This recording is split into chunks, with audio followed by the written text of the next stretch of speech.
Assalamu alaikum warahmatullahi wabarakatuh. Naam, karibuni tena katika mwendelezo wa somo letu. Bismillahirrahmanirrahim. Somo la Kiarabu. Fi'lu madhi. Fi'lu madhi ni kitendo cha wakati uliopita. Wakati uliopita ambacho ni kitendo ambacho mtu tayari ameshatenda, ameshafanya wakati uliopita. Naam, kama mnavyoona hapa nimeandika vitenzi ambavyo ni vitendo ambavyo ni vinne hivi, ambacho kuna hapa dhahaba, qaraa, kataba, daraba. Dhahaba maana yake alikwenda. Hii ni wakati uliopita. Umeona hapa alikwenda, maana wakati ambao tayari umeshapita, yani tayari kashaenda. Namba 2 hapa ni qaraa. Qaraa maana yake alisoma au amesoma. Kwa unaona hapo tafsiri yake kwa Kiswahili, maana yake ni wakati ambao tayari umeshapita, yani ushatendeka tayari. Tunakwenda kitenzi chengine ni kataba. Kataba maana yake aliandika. Aliandika, kataba. Daraba, alipiga. Daraba, alipiga. Hivi ni vitenzi vya wakati ambavyo umeshapita. Hapa bado havijasarifishwa, kwa hiyo ukisema fulani amefanya wakati uliopita ambao ushatendeka tayari, unatumia kitendo cha fi'l madhi ambacho ni kitendo cha wakati uliopita. Dhahaba, alikwenda. Naam. Bila kucheresha muda, ona hapa chini nimekuelezea vizuri, na ukifuatilia somo hili utaelewa jinsi ya kutumia hizi af'al ambavyo hivi vitendo. Kwa hiyo kama tulivyoona katika somo lililopita, tulisoma ana, nahnu, anta, anti, antuma, antum, antunna. Kwa hiyo leo katika mwendelezo na kuonyesha namna gani unaweza kutumia vitenzi kuzisarifisha kwa kutumia hizi ana. Ana maana yake tulisema ana maana yake ni mimi. Kwa hiyo hapa katika kitenzi cha wakati uliopita, hapa kitendo kipo katika hali yake ya kawaida, dhahaba. Maana yake alikwenda. Kwa hapa kitenzi kimeshasarifishwa tayari. Ukisema mimi nilikwenda, ana, mimi. Unasema ana dhahabtu, mimi nilikwenda. Kwa hiyo kitenzi kama unavyokiona hichi hapa, kitendo dhahaba na hapa dhahaba. Umeona tofauti hapa, yuko dhahaba, hapa imekuwa dhahabtu. Kwa hiyo unachotakiwa kufanya katika kitenzi chochote cha wakati uliopita cha fi'lu madhi, kitendo chochote kwa dhahaba, qaraa, kataba na vinginevyo, herufi ya mwisho ambayo ni be, hii hapa unaweka sukun, ambayo ni sakna, hii unaweka sukun, unasema dhahab, kisha unaongeza te yenye dhamma. Kwa hiyo hapa utasema ana dhahabtu, mimi nilikwenda. Kwa hiyo kitu cha kuzingatia katika vitendo vya fi'lu madhi, wewe unachotakiwa kufanya, unabadilisha herufi ile ya mwisho ambayo ni be, unaweka sukun, kisha unaongeza te ambayo ni hapa te yenye dhamma. Kwa hiyo kitendo chochote kile cha fi'lu madhi unafanya mfumo huu. Kama unavyoona hapa, herufi zote za mwisho imewekwa sukun, kija hapa sukun na hapa sukun kama unavyoona hapo. Kwa hiyo wewe unachotakiwa kufanya ni kuzingatia hiyo sukun na kuongeza te. Hii te kwa sehemu ya kujizungumzia wewe, kusema mimi, ndio natumia te yenye dhamma. Kwa hiyo unasema ana dhahabtu kama ulivyoshaona hapa. Kwa hiyo tunakuja katika namba 2, nahnu. Nahnu tulisema maana yake ni sisi. Nahnu ni sisi, tukiwa tunajizungumzia tukishakuwa wengi. Nahnu qara'na Nahnu qara'na, manake sisi tulisoma. Kama ulivyoona hapa kitendo qaraa, hichi hapa qaraa, katika asili yake imekuwa qaraa, imeishia na fatha herufi ya mwisho, lakini hapa herufi ya mwisho imeishia nini? Asukun, hapa sakna. Kwa hiyo kama tulivyofanya hapa, nimekwambia herufi ya mwisho unaweka sukun kisha unaongeza nun, ambayo nun ni hapa kwenye nahnu, kwenye sisi unaongeza sukun, yani kwenye herufi ya mwisho kisha unaongeza nun. Kwa hiyo qara'na. Kwa hiyo kama mfano ingelikuwa ni hapa, ungesema dhahabna, unaweka sukuni herufi ya mwisho kisha unaongeza nuni, ikiwa unajizungumzia nyinyi, yani kusema sisi, unafanya hivyo. Kwa hiyo herufi ya mwisho unachotakiwa kuzingatia ni kuweka sukuni.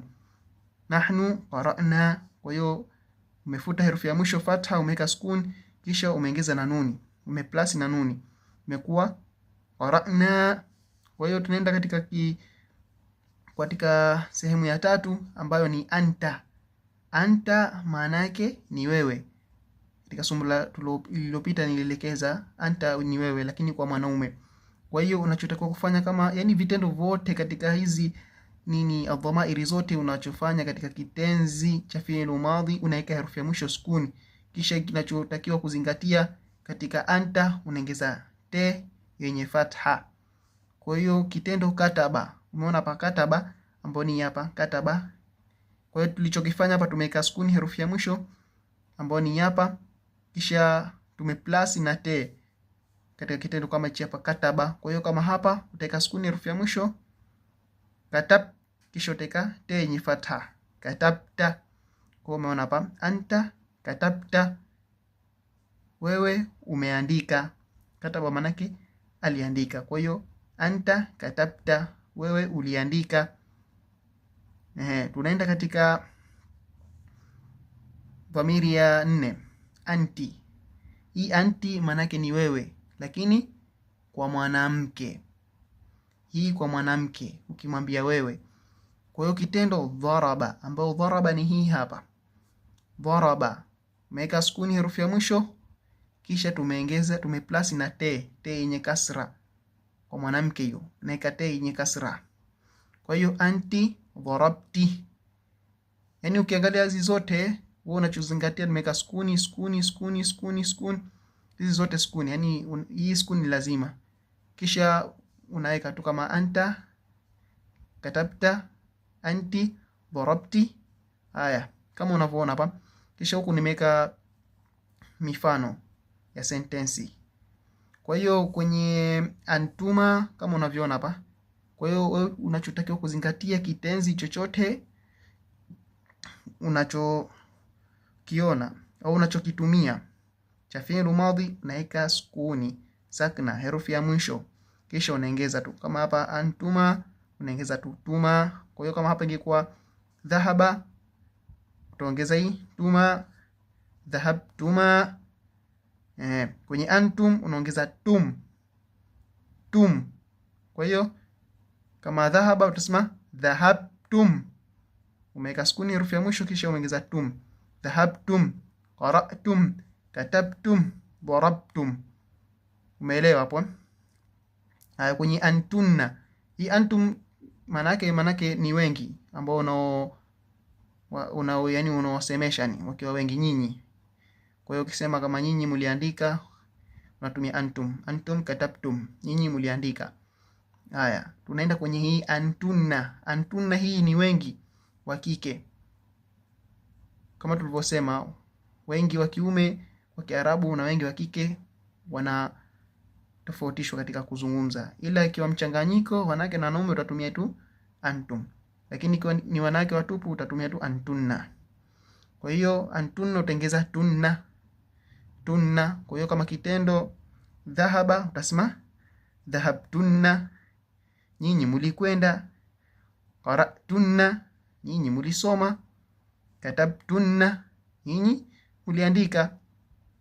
Kama hivyo. Kwa kitenzi chochote utakachokiona cha Kiarabu, wewe mfumo unaofanya ni huu, unaweka sukuni herufi ya mwisho kisha unaongeza hizi. Kwenye ana unaweka dhamma tu. Kwenye nahnu unaongeza nuni yenye alif na. Qara'na. Haya, kwenye anta unaongeza te yenye fatha. Katabta. Kwenye anti unaongeza te yenye kasra, darabti. Kwenye antuma utaongeza tuma, kwa hiyo kama dhahabtuma. Kwenye antum utaongeza tum, jalastum. Antunna utaongeza tunna, kama unavyoona hapo. Kwa hiyo kila kitenzi utafanya hivyo, unafanya mfumo huo. Kwa hiyo kama hapa tumekuja katika sehemu hii hapa, nimetunga na sentensi ili uweze kuelewa vizuri. Ana dhahabtu ila suqi, mimi nilienda sokoni. Nahnu qara'na al-Qur'ana, sisi tulisoma Qur'ani. Anta katabta darsa, wewe uliandika somo. Anti darabti al-qitta, wewe ulimpiga paka. Antuma dhahabtuma ila al-madrasa, nyinyi wawili, ikiwa ni wanawake au ni wawili, ni wanaume lakini ni wawili, utatumia hii antuma. Antuma dhahabtuma ila al-madrasa, nyinyi mlikwenda madrasa. Antum darabtum waladan, nyinyi mlimpiga mtoto. Antunna katabtunna bilqalam, nyinyi mliandika kwa kalamu au kwa peni. Naam, kwa hiyo nadhani limeshaeleweka somo, au kama kuna sehemu yoyote mtu hajafahamu anaweza kutuma kwenye comment section ili kuweza kufahamiana vizuri, au kama kuna sehemu yoyote mtu hujaelewa utasema, tutaelekeza zaidi. Kwa hiyo usisahau kusubscribe, kulike, kushare, kusambaza ili na wengine waweze kufaidika. Chochote kile unachokuwa nacho, japokuwa ni kidogo, ni muhimu kuwafikishia na wengine. Kwa hiyo mimi nilicho nacho ni kidogo kwangu, lakini nakifikisha kwa wengine, sote tupate kufaidika. Kwa hiyo wahadha, assalamu alaikum warahmatullahi wabarakatuh. Tukutane katika somo jingine inshallah.